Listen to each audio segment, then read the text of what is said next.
네, 여러분 안녕하세요. 시원스쿨 중국어 HSK 대표 강사 최은정입니다. 자, 오늘은 10월 기출문제로 11월 시험을 마지막으로 점검해보는 시간 가져보도록 하겠습니다. 네, 그럼 독해 1부분부터 한번 시작해 보도록 하는데요.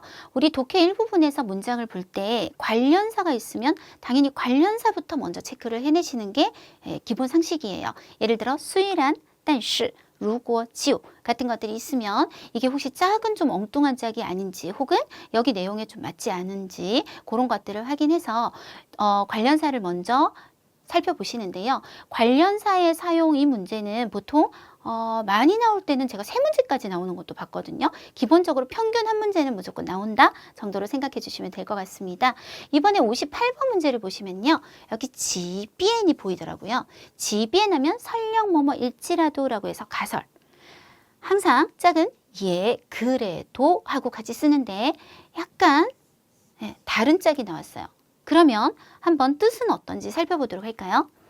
농지 페이지엔, 자세하게 페이지엔의 뜻을 모르시겠으면 그냥 농기계의 어떤 것은 이라고 하시고 야, 뭐 해야 된다? 위투랑 토양과 접촉을 해야 하고 하이시창, 또 뭐도 해야 된다?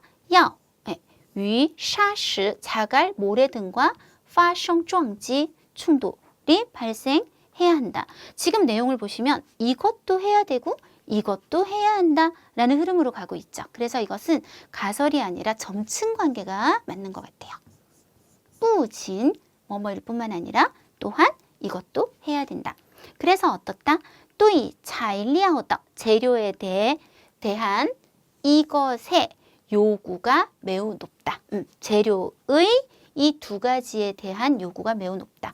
우리가 뭐뭐에 대한 야오치오 요구가 높다 하는 거는 거의 하나의 구문으로 쓰이는 표현이죠. 뭐뭐에 대한 요구가 높다.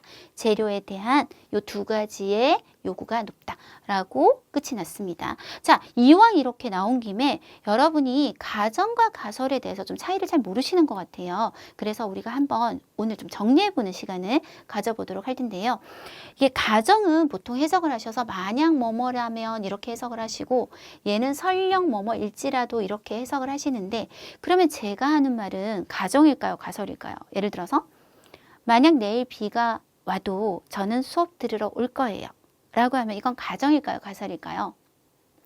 이게 만약에 속으시면 안 되거든요. 우리가 가정의 가장 대표적인 두 가지 如果要是 그리고 가설, 即是即便 이렇게 두 가지씩 놓고 얘기를 하자면 가정의 가짜와 가설의 가짜는 똑같은 얘기입니다.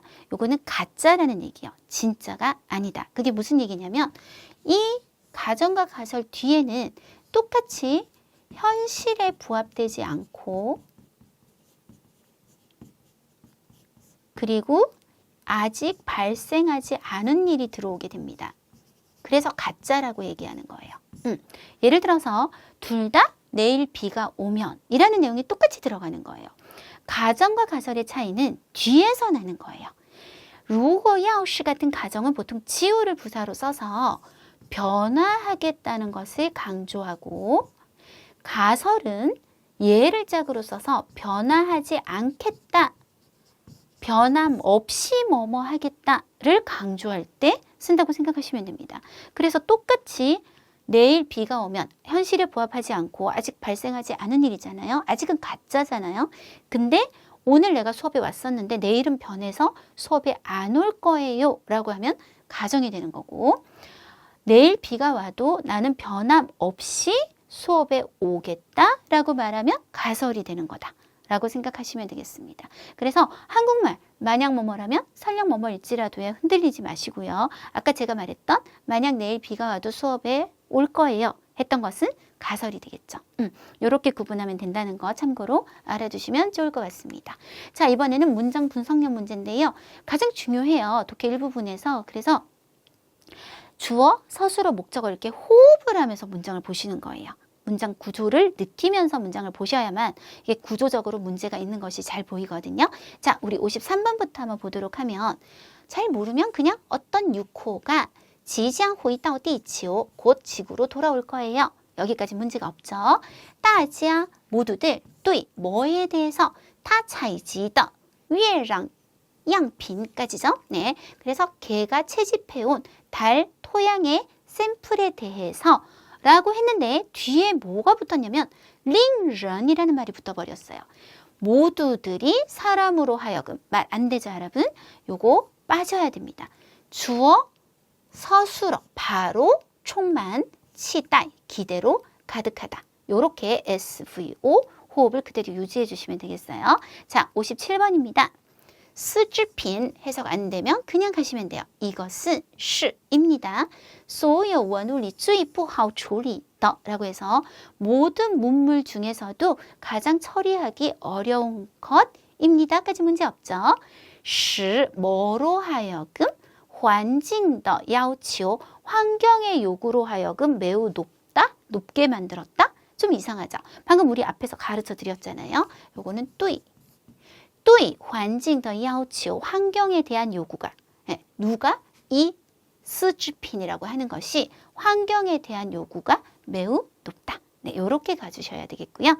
자, 60번 한번 보시면 和传统路照相比 해석 안 되시면 그냥 예전에 이것과 비교할 때 웨이보루 전자레인지 모르시면 그냥 넘어갈게요.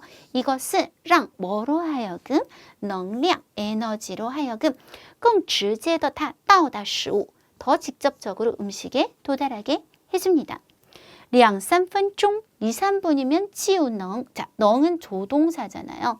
조동사는 당연히 동사가 있어야 할 겁니다. 근데 뒤에 剩饭 하고 명사가 나왔어요. 남은 밥. 요거는 조금 문제가 있죠. 热는 우리가 덥다 이렇게 쓸 때는 이제 형용사지만 뭔가를 데우다 라고 할 때는 동사로 쓰입니다. 그래서 남은 밥을 데울 수 있다 라고 해야겠죠. 그러면 우리가 요게 빠자가 들어가서 네, 전치사 구조가 되어줘야겠습니다. 그래서 남은 밥을 데울 수 있다. 그래서 보시면 53번처럼 쓸데없는 것이 들어가는 것도 문제가 될 수 있고 57번처럼 아예 어울리지 않는 단어가 들어갔을 때 그리고 60번처럼 이번에는 부족할 때 뭔가가 빠져 있을 때 이런 것들이 다 문장의 호흡하고 관련되는 문장 분석력 문제가 되겠습니다. 가장 많이 나오는 문제가 되겠고 이렇게 문장 구조를 자꾸 연습을 해 주셔야 사실은 여러분 쓰기도 정확한 문형으로 쓸 수 있고 여러 가지에 도움이 되니까요. 이런 연습은 평상시에 많이 해주시는 게 좋을 것 같습니다. 자, 그 다음 독해 4부분 한번 넘어가 보도록 할게요. 어쨌든 독해 4부분에서 가장 중요한 건 속독이에요. 속독은 이렇게 이해할 수도 있죠. 굉장히 속도감 있게 빠르게 글을 읽으란 뜻인가? 그게 아니라 속독의 가장 핵심은 키포인트를 잘 찾는 거예요. 아, 이 문제의 답은 이 단어를 찾으면 나오겠다. 그 자리에 답이 나오겠다. 라고 싶은 키포인트를 잘 찾아서 그 부위에 가서 그 주변을 잘 읽고 답을 찾아주는 거. 그래서 전체를 다 읽는 게 아니라 필요한 부분만 찾아서 읽는 것을 속독이라고 정의할 거고요. 그리고 또 한 가지는 지금 제가 다 암기가 안 됐기 때문에 제시를 하지는 못했지만 원래대로 하면 그런 식으로 키포인트를 찾은 다음에는 반드시 A, B, C, D를 읽고 올라가시는 게 훨씬 나아요. 여러분이 A, B, C, D를 읽지 않고 급한 마음에 올라가게 되잖아요. 그러면 일단 답이 나온지도 모르고 계속 읽게 돼요. 그래서 스탑을 할 수가 없어요. 답이 나와도 쓸데없는 내용까지 더 갈 수 있고 어느 정도 읽다 보면 또 불안감이 엄습해요. 답 나왔나? 이러면서 내려가서 또 A, B, C, D를 읽고 그러면 결국은 읽게 되는 거잖아요. 거의 2~3배의 시간이 걸린다고 생각하시면 돼요. 그래서 항상 보기부터 읽고 올라가는 것도 잊지 마세요. 자, 그러면 우리 89번부터 속독하기. 자, 키포인트 찾아내기 연습을 한번 해보도록 합니다. 根据第一段 첫 번째 단락에 따르면 이 동물은 양인 것 같죠. 去千里之外 천리 밖으로 가는 것은 为了 뭘 하기 위해서인가요? 라고 했습니다. 이때 이 동물을 키포인트로 잡으면 큰일 나요, 여러분. 이 글 전체가 이 동물에 대한 설명문인데 이걸 키포인트로 잡으면 수십 군데가 키포인트가 나오겠죠. 그래서 한 번밖에 안 나올 그런 단어를 찾아주시려면 千里之外를 찾아내시는 게 키포인트가 되겠습니다. A, B, C, D를 읽었다 가정하고 올라가 볼게요. 여기 보면 첫 번째 단락 조금 지나자마자 千里之外的产仔地라고 있어요. 여기 아들 자자가 보이시죠? 그래서 새끼를 낳는 곳에 가서 지종产仔 다들 모여가지고 새끼를 낳는다. 정답은 繁衍后代 A, B, C, D를 읽고 올라온 경우에는 이 말 아까 있었어 하고 여기서 더 이상 가지 않고 스탑을 할 수 있게 되는 거죠. 네, 90번 한번 보실까요? 下列哪项会对이 동물의 迁徙路线 쌤 저는 이 단어를 잘 모르겠어요. 괜찮아요. 한자 그대로 가시면 돼요. 이런 노선에 대해 영향을 발생시키는 것은 다음 중 어떤 것인가요? 라고 했어요. 자, 보시면 A, B, C, D가 있었을 거예요. 그러면 올라가서 迁徙 路线을 찾았더니 일단 어디서 한번 보였냐면 2번 단락에서 한번 보이더라고요. 그런데 이 문장을 읽어보니까 他们如何选择 걔네들은 어떻게 이 노선을 선택하죠? 라고 해서 선택하는 방법에 대해 설명이 나왔지 이게 영향을 발생시키는 요인에 대해서 말하지 않았어요. 그래서 그 다음에 다시 나오는 곳을 찾아봤더니 3번 단락. 3번 단락에 가보시면 迁徙 路线에 대한 설명이 나오는 곳이 있었어요. 한번 볼까요? 이 전문가가 소개하기를 이 동물의 迁徙 路线은 수백 년간 相对固定, 상대적으로 고정적이었다. 그러나 随着 뭐에 따라서 全球气候变化, 전 세계 기후 변화 및人为活动的影响, 인위적인 활동의 영향에 따라 존재하고 있다. 일정 정도의 변화가 요즘은 존재하고 있다라고 얘기했습니다. A, B, C, D를 읽은 상황이라면 지금 두 가지 영향을 주는 게 언급이 된 것이 전 세계 기후 변화랑 인위적인 활동 중에서 거의 비슷한 말, 人类的活动, 인류의 활동을 바로 답으로 찾고 더 이상 뒤로 넘어갈 필요가 없겠죠. 자, 세 번째 문제도 해볼게요. 이 사람 이름이에요. 사람의 단체는 어떻게 연구했죠? 이 동물이 迁徙하는 규율을 어떻게 연구했죠? 그럼 당연히 누구를 찾아야 될까요? 이 사람 이름은 절대 바뀌지 않으니까요. 네, A, B, C, D를 읽었다고 생각하고 4번 단락에 갔더니 이 사람이 밝히기를 하고 나옵니다. 2013년부터 시작해서 그는 단체를 데리고 통고, 뭐를 통해서 웨이, 그 다음에 뭐 지역 이름이 한가득 나왔어요. 너무 어려워요. 네, 이런 지역에 있는 요 아이들에게 페이, 따이 하면 달아주는 거예요. 띵웨이 시통이라고 하는 것을 달아주는 걸 통해서 단어가 너무 어려워요. 해석이 하나도 안 돼요. 그러나 A, B, C, D를 보고 올라왔다면 너무나 똑같이 이 아이들에게 페이, 따이, 달아주다, 띵웨이 시통 똑같은 말이 있어요.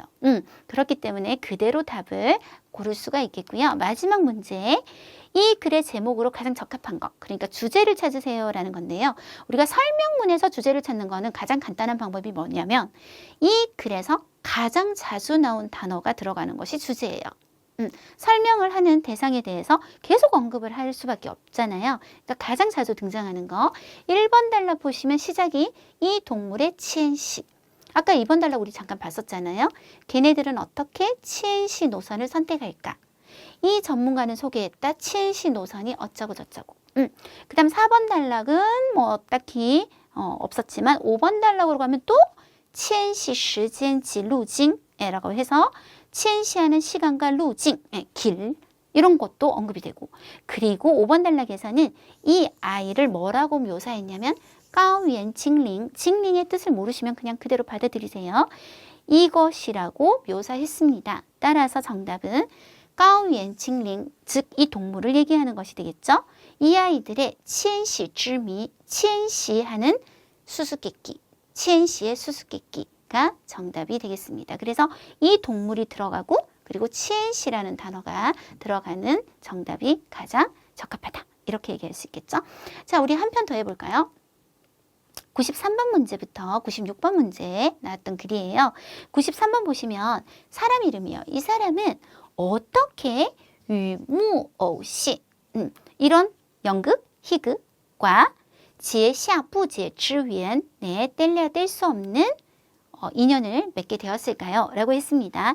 이때 이 표현 인연을 맺었다 라는 말을 찾아야 그 배경을 찾을 수 있을 겁니다. A, B, C, D를 읽었다고 생각하고 올라가서 찾으니까 그대로 1번 단락 끝에 이렇게 표현이 나왔어요. 그 앞을 읽어보니까 치우쩌양 바로 이렇게 바로 나오더라고요. 이것 갖고는 안 되겠죠. 문장 시작으로 가니까 후에 이 사람은 하고 여기 무슨 내용이 대충 나왔었냐면 가족들의 응원에 힘입어 뭐 이런 내용이 나왔어요. 그거는 구체적인 정황이 안 나오고 또 A, B, C, D를 읽고 온 입장에서는 그런 내용이 없기 때문에 한 문장 더 앞으로 갑니다. 有一次 한 번은 他在电视上看到 그녀는 TV에서 보게 되었어요. 木偶戏大师 大师 하면 그 방면에 아주 대가가 되겠죠. 그래서 木偶戏라고 하면 나무 인형, 우리 이렇게 인형을 줄로 이렇게 잡아가지고 뭐 이렇게 하는 인형극 같은 거, 그런 거에 대가인 이 사람이 공연하는 뭔가를 보게 되었대요. 大师手中的木偶 그 손에 있는 나무 인형은 仿佛有了生命 생명이 생겨난 것 같았고요. 这让他 이것이 그녀로 하여금 对体现木偶에 대해서 产生了浓厚的兴趣 아주 깊은 흥미가 생기게 만들었다. 따라서 정답은 被大师的表演 네, 그 대가의 공연에 감동을 받아서가 정답이 되겠습니다. 두 번째 문제 당연히 이걸 찾을 거예요. 泉州라는 말 泉州木偶戏의 특징 요 지역의 이 나무 인형극의 특징은 뭔가요? ABCD를 읽었다고 봤다면 이 지역이 나오는 곳은 2번 단락 바로 뒤에 디시엔도 하면 뭐 선이 되게 많고 난차오콩 컨트롤하고 조절하기가 어렵다. 따라서 바로 정답이 디시엔도 게다가 차오쪼난 조작이 어렵다. 이렇게 바로 답을 찾아버리게 되기 때문에 완전 짧은 호흡으로 답이 나오게 됩니다. 자, 세 번째 문제. 3번 단락에 가면 줄쳐진 표현이 있대요. 줄쳐진 표현이 설명하는 것은 무엇이냐? A, B, C, D를 읽었다고 생각하고 우리가 줄쳐진 표현의 뜻을 찾는 문제는요. 여기서 가장 가까운 마침표 동그라미, 여기서 가장 가까운 마침표 동그라미 하셔서 이 문장을 자세하게 읽어주면 보통 정답이 나오게 되고요. 아주 가끔씩 이 한 문장 갖고는 도저히 내가 무슨 말인지 유추가 안 된다. 이럴 때는 이 문장을 읽으면 앞에 한 문장을 더 가야 할지 아니면 뒤에 한 문장을 더 가야 할지가 딱 판단이 서게 돼 있어요. 그렇게 두 문장이 맥시멈이라고 생각하시면 돼요. 세 문장을 읽는다면 이미 이 줄쳐진 단어의 뜻에서 너무 멀어져 버린 상황이 된다. 그래서 보통 많이 읽어봤자 두 문장 이렇게 생각하면 됩니다. 일단 시작은 제일 가까운 바로 뒤에 마침표 그리고 제일 가까운 마침표 이 문장을 잘 한번 읽어보고 답이 나오면 끝내버리시면 될 것 같아요. 表演木偶戏 예, 이것을 공연하려면 不仅要操纵木偶 무偶를 조종해야 될 뿐만 아니라 还得 이것도 해야 되고 이것도 해야 되고 이것도 해야 되고 이것도 해야 된다. 그래서 그녀는 어쩔 수 없이 밑줄하게 된다. 충분히 유추가 가능하죠. 여러 가지를 동시에 해야 된다라는 뜻이 되겠습니다. 따라서 要操心很多方面 많은 방면에 신경을 써야 한다가 정답이 되겠고요. 자, 이 사람에 관해 옳은 것은 우리가 맨 마지막 문제가 이렇게 다짜고짜 힌트도 없이 나올 때는 어떻게 알아?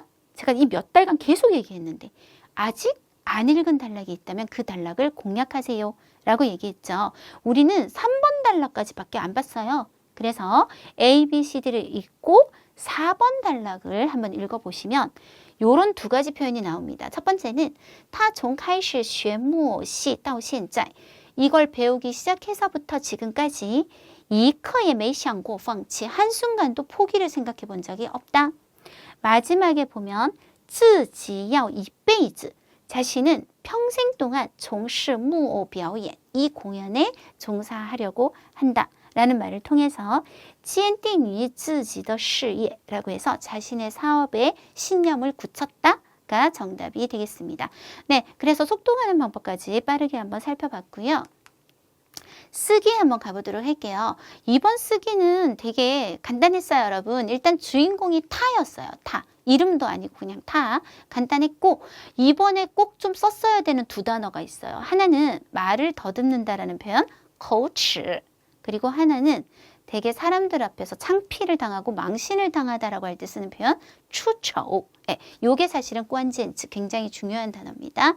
총 9단락은 400자 작문을 하기에는 너무 많은 단락이에요. 그래서 우리가 항상 얘기하지만 400자에 가장 적합한 단락 개수는 4개에서 5개 정도라고 생각하시면 됩니다.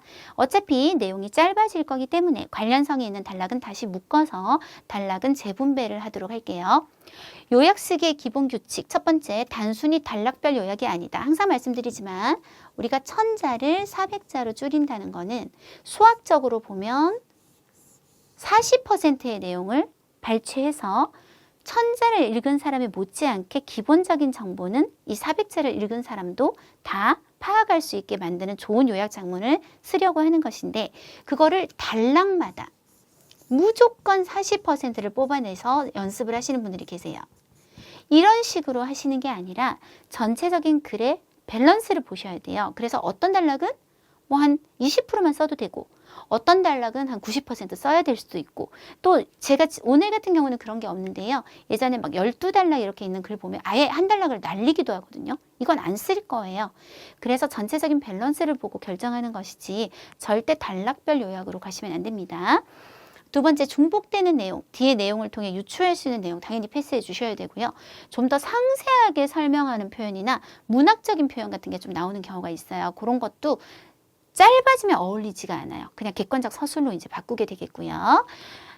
직접화법이 간접화법으로 바뀌는 거 오늘도 물론 나오겠지만, 우리가 직접화법이라는 건 일단 인물이 한 말을 그대로 큰 따옴표로 인용을 하는 것을 직접화법이라고 하잖아요.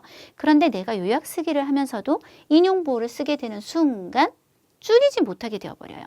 이 인용보호는 말 그대로 똑같이 쓰겠다는 뜻이거든요. 그래서 어쩔 수 없이 무조건 간접화법으로, 물론 말이 되게 짧고 이 글에서 아주 중요하고 내가 기억하기에 전혀 무리가 없는 선이면 괜찮아요. 그런데 말이 긴 경우는 특히 간접화법으로 가주셔야 되는데요. 그렇게 되면 원래 워라고 했던 인칭 대사가 뭐 타로 바뀐다든지 이런 대사의 변화들, 그리고 나 하는 것들도 상황에 따라서 원래 써있던 것도 우리는 안 써야 된다든지, 그 앞에 내용이 사라져서 못 쓴다든지, 혹은 좀 써주는 게 추가되는 게 어울린다든지 하는 것들을 잘 사용해 주의해서 연결을 해주시면 되겠고요. 관련사가 들어가면 좀 더 부드러운 글이 되겠죠. 이게 아무래도 팍팍팍 줄여지다 보니까 연결성이 안 좋아져요. 그래서 그러나 그래서 따라서 이런 것들로 좀 앞뒤를 부드럽게 연결해 주시면 훨씬 좋은 요약 작문이 되겠습니다. 요약 작문에서 가장 우리가 힘들어하는 게 이제 10분 사용법이죠. 10분 동안 글을 보고 35분 동안 요약 쓰기를 하게 되는데, 요 10분이 우리가 어떤 글을 파악하기에 굉장히 빠듯한 시간이란 말이에요. 그래서 어느 정도의 전략을 가지고 10분을 사용하시게 되는데, 일단 절대로 해서는 안 되는 거. 앞에서부터 암기하려고 해서는 안 된다. 우리는 알파고가 아니에요, 여러분. AI도 아니고 10분 만에 그 천자나 되는 글을 다 외우실 생각이 아니잖아요. 만약에 그렇게 하시는 분들이 진짜 꽤 있는데, 그렇게 되면 앞에 하나도 요약 안 하고 다 적다가 끝나요, 글이. 저 같으면 그거 점수 안 줘요. 요약 쓰기에 가장 기본도 안 된 거잖아요. 그래서 내용을 내가 이해하고 암기하는 거지 표현을 암기하는 게 지금 아니고, 표현은 가장 중요한 표현들, 이건 꼭 써야 되는 것들, 이런 것에 대해서 개별적으로 암기가 들어가는 거지, 이걸 달달 외우려고 하는 거는 절대로 안 되는 행동이 되겠습니다.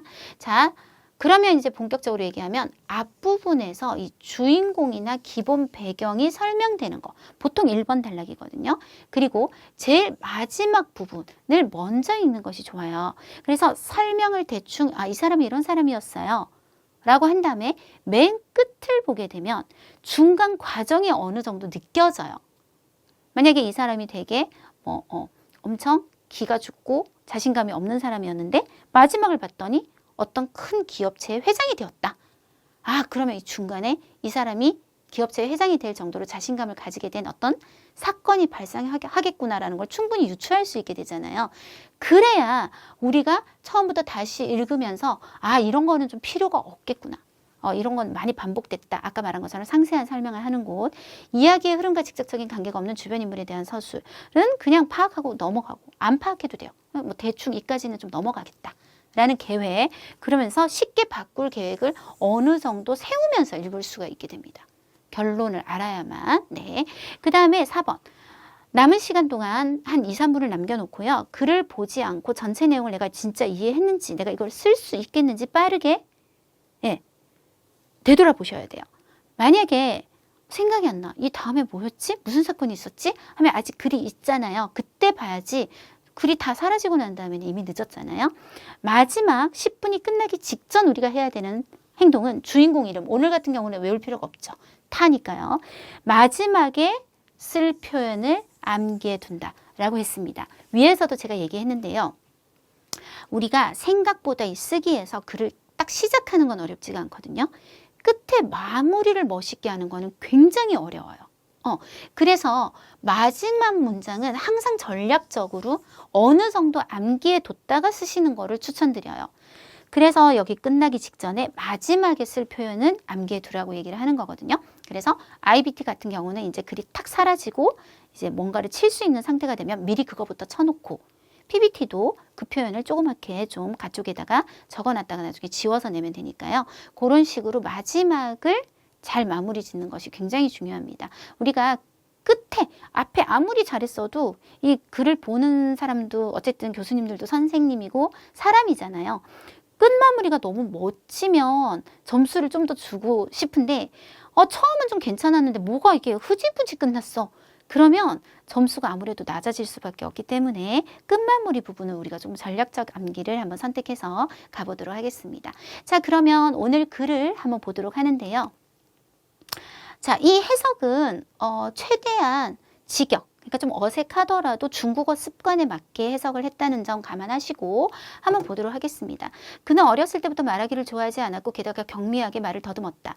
낯선 사람을 만나면 그의 얼굴은 숨을 참아 새빨갛게 되어 말조차도 완전하게 하지 못했다. 그의 형은 한 사람이 말을 더듬을 때 방심한 틈을 타서 그가 말하는 것을 저지하면 말더듬이를 고칠 수 있다고 들었고, 이 때문에 그는 형의 습격을 적게 받지 않았다. 참 쓸데없는 얘기잖아요. 후에 그의 말할 때 더듬는 약점은 점차 호전되었지만 그러나 여전히 말만 하면 얼굴이 빨개졌다. 요거는 그라는 오늘 주인공에 대해서 기본적인 설명을 한 단락이 되겠습니다. 근데 마지막 단락을 한번 볼까요? 9번 단락은 그는 이렇게 생각한다. 패기 있게 연습하고 망신을 좀 당하고 좌절을 쌓아야만 사유가 민첩하고 말이 끊임없이 나올 수 있다. 연습하길 원하기만 하면 마지막에는 반드시 오래 단련하여 강하게 될 수 있다. 모든 사람은 대중 앞에서 망신을 당하는 기회를 소중히 여겨야 한다. 아, 여기서 우리는 대충 과정을 알 수 있을 것 같아요. 이 사람은 말을 잘하는 사람이 됐을 거예요. 두 번째는 망신을 엄청 당했을 거예요. 그쵸? 그런 사건이 위주가 돼야 된다는 걸 알고 들어가면 쳐낼 수가 있다는 얘기가 되겠습니다. 자, 1번 단락 아까 읽었기 때문에 2번 단락부터 이제 들어가 보도록 할게요. 그러나 중학 때 발생한 하나의 일은 그의 인생의 길을 철저하게 바꿨다. 자, 어떤 사건이 생깁니다. 3번 단락. 한 번은 학교에서 말하기 대회를 개최했는데 선생님은 그에게 신청하여 참가라고 격려했고 그는 얼른 고개를 가로저었다. 선생님은 친절하게 말했다. 선생님이 하는 말을 우리가 다 적을 필요는 없지만 너는 비록 말솜씨가 좋은 학생은 아니지만 그러나 너는 본문을 괜찮게 낭독하니 자신에 대해 자신감을 가지면 좋겠다. 선생님의 말은 그로 하여금 약간의 마음을 움직이게 만들었으며 그는 정말 신청을 했고 또한 진지하고 게다가 고생스러운 준비 업무를 시작했다. 말하기 원고를 쓰고 원고를 수정하고 필사적으로 외웠다. 우리가 중국어의 요 표시 포, 저, 하를 썼다는 건 좀 더 구체적인 설명을 한다는 얘기거든요. 그래서 이런 부분은 이제 외울 필요가 없어요. 그냥 넘어가면 됩니다. 마지막까지 준비했을 때 다른 사람이 말하기 원고 중 임의로 한 단락의 처음 글자만 말하면 그는 즉시 그 전체 단락을 암기해낼 수 있었다. 무슨 얘기예요? 굉장히 잘 암기했다라는 얘기가 되겠죠. 자, 그 다음 4번 단락. 이런 정도까지 숙련이 되었지만 무대에 올라가 대회를 하는 그날 그는 그래도 망신을 당했다. 무대 아래 새까만 사람들의 무리를 대면하자 그의 다리는 끊임없이 벌벌 떨렸고 그는 자신에게 암송하는 방식으로 연설을 하는 척하라고 강요했다. 되게 좀 어색한 해석이긴 하지만 그냥 외우는 거지 뭔가 진짜 전달하는 그런 연설을 하지는 못했다는 거예요. 첫 단락을 암송할 때 머릿속에서 두 번째 단락을 생각하고 있었다. 그러나 그가 두 번째 단락을 다 암송했을 때 아무리 해도 세 번째 단락의 첫 글자가 무엇인지 생각나지 않았다. 그는 머리가 하얘졌고 꼬박 1분 동안 멍해졌다. 무대 아래 무수한 인내심을 잃은 눈을 마주보며 그는 긴장되고 두려웠으며 뜻밖에도 털썩 주저앉았다. 마지막에 그는 전교생과 선생님 앞에서 두 손으로 자신의 얼굴을 막고 울면서 무대를 뛰어내려왔다. 자, 이게 아까 우리가 마지막 단락에서 봤던 그 망신당한 이야기인 것 같습니다. 자, 5번 단락. 이 일은 그를 무너질 지경에 이르게 만들었다. 그는 모든 사람들이 그의 망신스러운 일을 수군거리고 있다고 생각했고 다른 사람들이 함께 말하고 웃는 것을 보면 항상 다른 사람들이 자신을 얘기하고 있다고 의심했다. 선생님은 이러한 실패가 10몇 살의 아이에게 무엇을 의미하고 있는지 이해했고 그를 위로했다. 너의 처음 두 단락은 잘 연설했고 만약 전부 암송했다면 분명 상을 받을 수 있었을 거야. 너는 긴장하지 말고 더군다나 실패를 두려워하지 말고 넘어지면 그곳에서부터 일어나렴. 나는 너에게 구에 가서 이렇게 좀 우리로 치면 뭐 서초 구 이런 구를 얘기하는 건데 좀 더 더 큰 곳에 가서 대회에 참가하라고 추천하고 싶구나.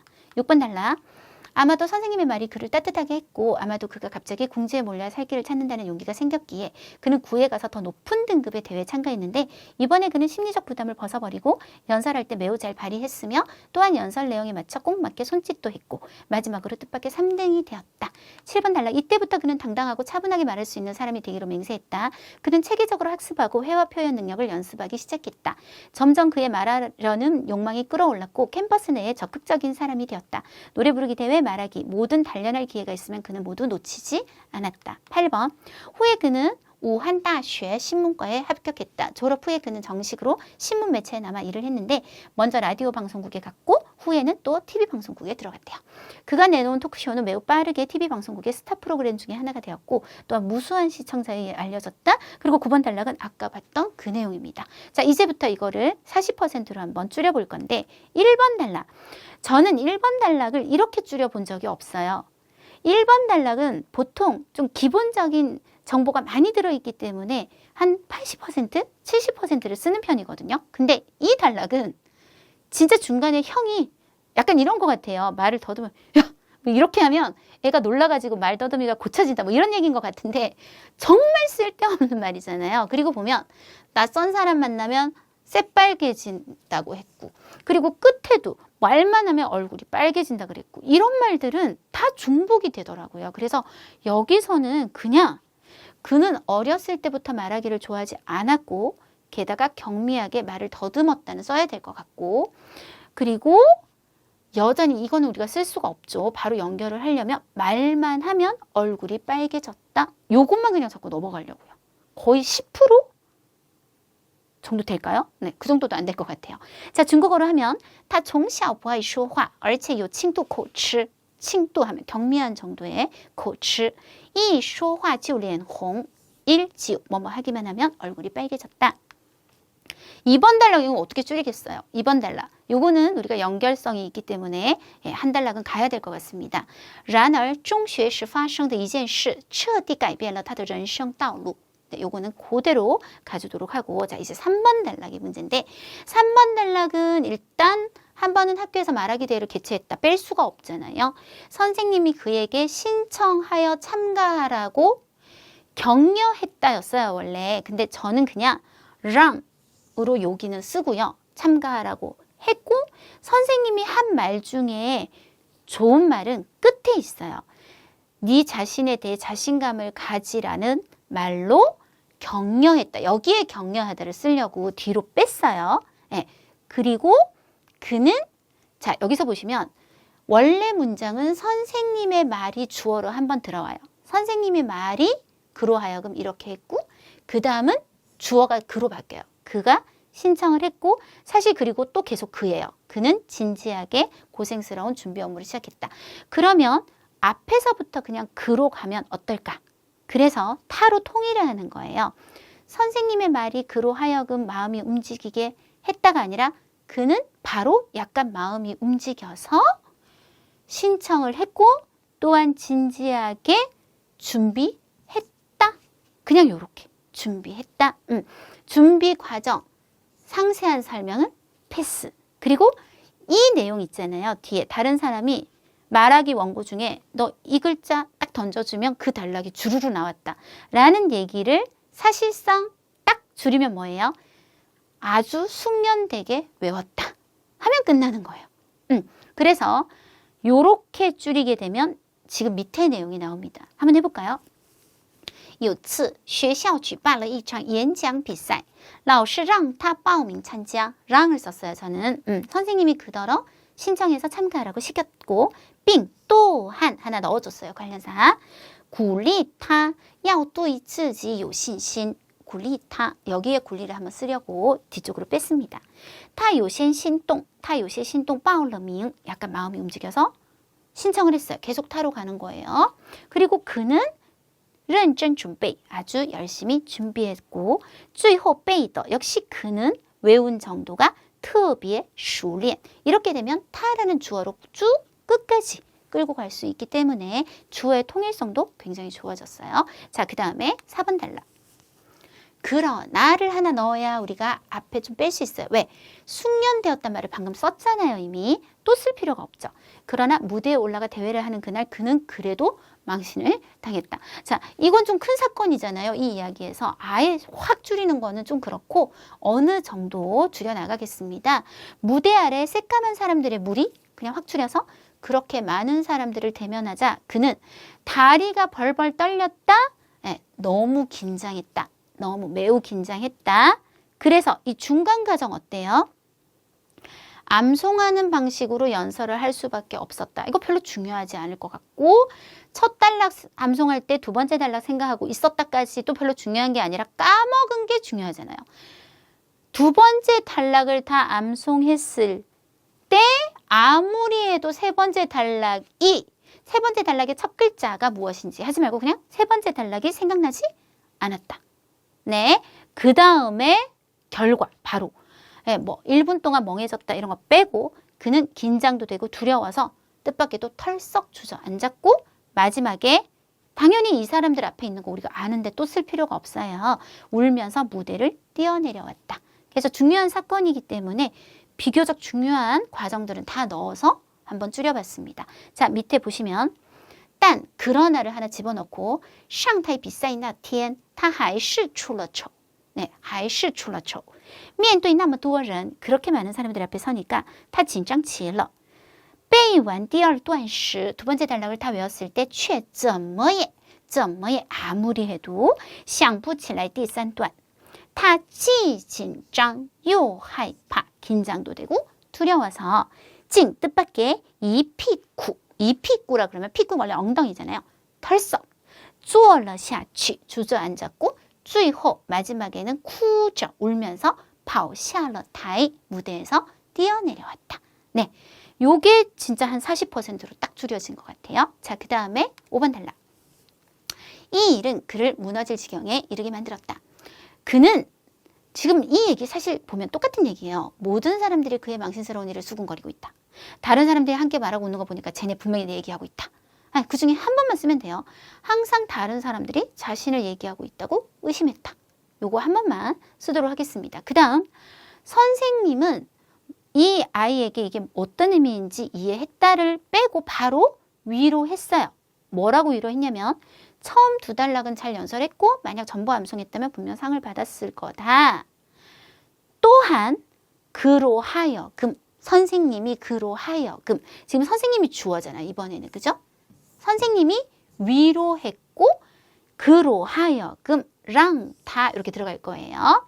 실패를 두려워하지 말고 중간에 똑같은 얘기예요. 넘어지면 그곳에서 일어나라. 구에 가서 대회에 참가하라고 했다. 이렇게. 그래서 설명을 할 때 선생님을 기준으로 두 가지. 선생님이 그를 어떻게 위로했고 그 다음에 더 높은 데에 가라고 시켰다. 이렇게 연결하면 될 것 같습니다. 자, 这件事让他濒临崩溃. 빌린 6급 단어, 뻥쿠이 6급 단어. 빌리는 어떤 지경에 이르다, 뻥쿠이는 멘붕. 그래서 거의 멘붕이 오게 만들었다. 타종 화이 그는 항상 뭐라고 의심했어요? 别人在说他 라고 의심했다. 老师安慰他 선생님이 주어로 갑니다. 선생님이 그를 뭐라고 위로했냐면 前两段讲得很好要是全背下来肯定能拿奖 그리고 老师还让他 또 그로 하여금 不怕失败 실패를 두려워하지 말고 去区里参加比赛 구에 가서 경기에 참가하라고 시켰다. 자, 두 가지 말이 있는데요. 아마도 선생님의 말이 그를 따뜻하게 했고 아마도 그가 갑자기 용기가 생겼기에 중에 하나만 쓸게요. 아마도 선생님이 말이 그를 따뜻하게 했고 그는 구에 가서 더 높은 등급에 대해 참가했는데 이번에 그는 자 보세요.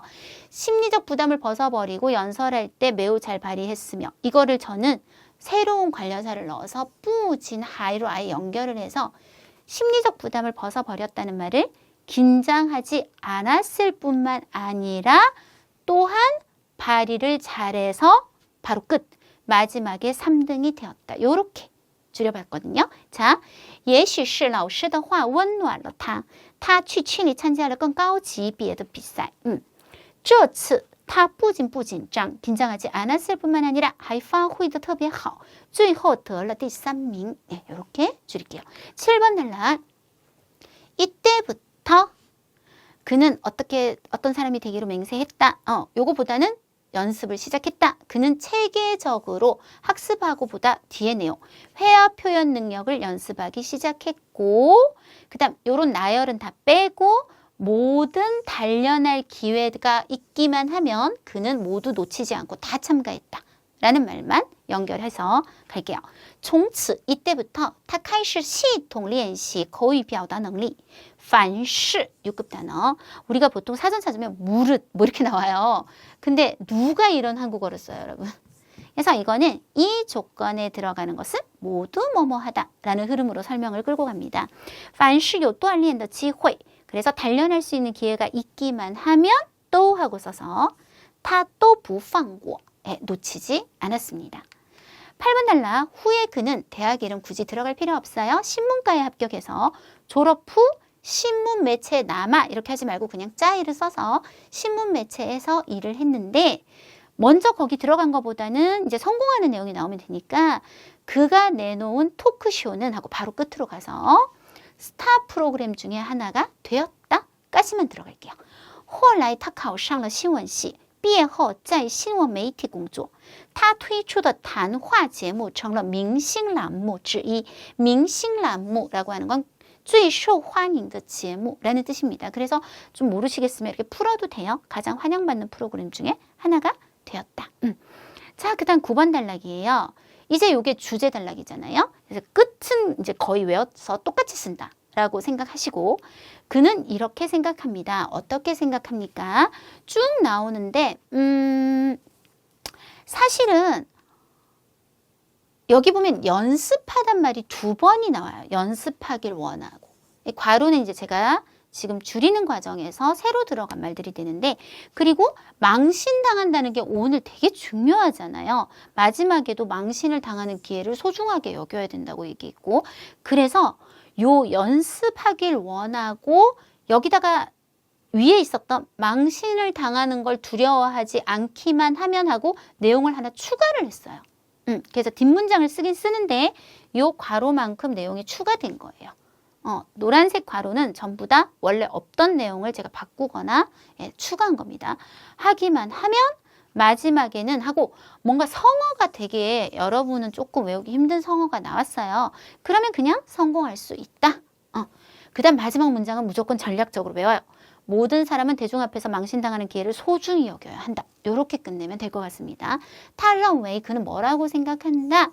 只要뭐 하기만 하면 肯练 可는 원하다. 연습하길 원하고 不怕出丑 망신당하는 걸 두려워하지 않기만 하면 最终一定能成功 최종적으로는 반드시 성공할 수 있다.